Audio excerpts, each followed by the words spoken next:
Welcome to Watch of the Week here on Caseback. This is a series of brief reviews and previews of recently introduced timepieces. It's not a commercial, you will hear my unfiltered opinion, my unfiltered reaction, and our guest in this week is... Okay, slightly different format today. Normally I use press images and press footage to announce watches, but now I'm here on the Undone website and it's so well made that we can go through this website to answer a question: is the new Aero watch worth a buy? And here you can see it, freshly announced. This is the Bezel lock watch, an aviation tool of precision. And normally I like Undone watches, the design and everything, but this here is slightly different and I will explain you what I mean. First, there are two models. Here's the Aero Scientific with the beige dial and Commando with the black dial with this texture. We will speak about that texture here. And they are extremely affordable, both 354 euros, which are roughly, I think, 380 in US dollars in that region. And here you see vintage inspired. So this thing here, this page is complete marketing, blah, blah, blah. We can skip that. We can go to the main feature, which is the locking aviation bezel. And here you can see some animations. Hey, yeah, there it is. There it is. And the main idea behind this feature is that the pilot locks the bezel to prevent unwanted changes during the flight. And so you can lock it and you can unlock it. Oh, this looks pretty nice. So let's do it again. And historically, this is a feature of especially Longines watches and Glycine, the Glycine Airman. And here you have two looks and two stories. Again, this is marketing, blah, blah, blah. A modernized interpretation of the original watch. And so you see this black dial.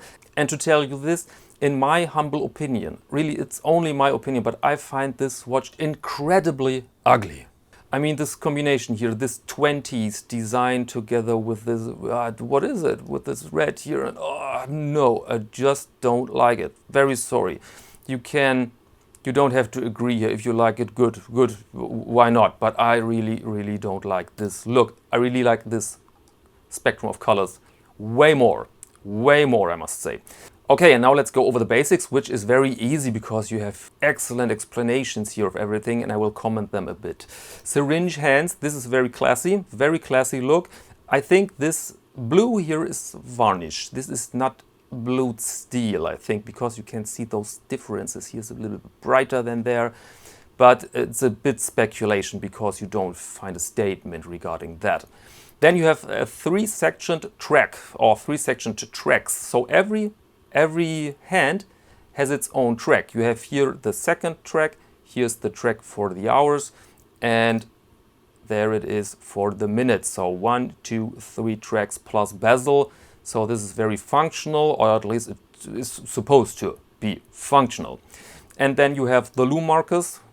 Beautiful, absolutely beautiful. I think we all like those loom shots, but there's nothing special. I think this is super luminova.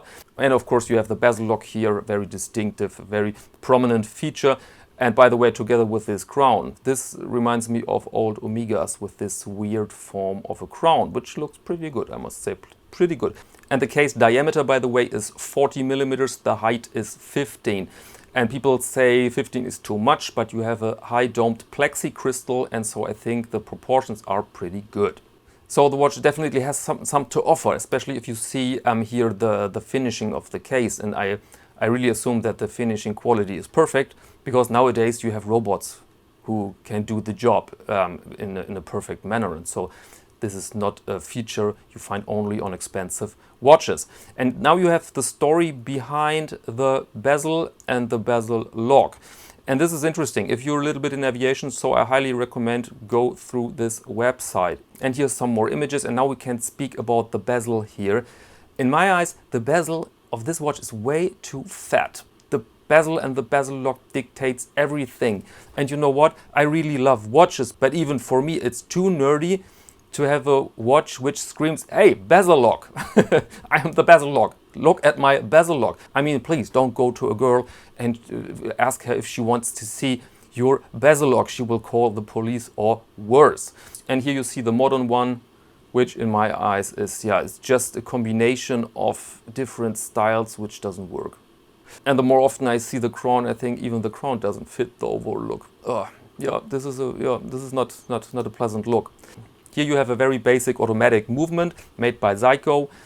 So Japanese movement, nothing bad with it, on the contrary, but there is no need for an exhibition Caseback. This is not a beautiful movement, to be frank. This is a very basic movement. It works fine, but it doesn't look so good. You don't need a see-through Caseback here in my eyes. No. But the strength of the watch is clearly, in my eyes, the spectrum of colors, as you can see here. This beige together with the blue, together with the strap. And yeah, it's a good looking spectrum of colors, but I really wish to see that watch a little bit bigger with a bigger dial. I mean, the case diameter is okay, but the dial is really, really small. And here again, what I've meant with finishing quality, here you can see that it's very advanced, a very advanced finishing. And yeah, this is the proof that you can buy that finishing also together with a very, very affordable watch. Okay, and now to the question, should you buy that watch? Should you buy that watch? I mean, you can argue Caseback Tim is wrong. You like the overall design, you like the look, you like the history behind those features, and so why not? And my answer is because you could buy yourself the original, you could buy yourself a Longines, you could buy yourself a Glycine Airman. Especially the Glycine Airman is very, very close to that design.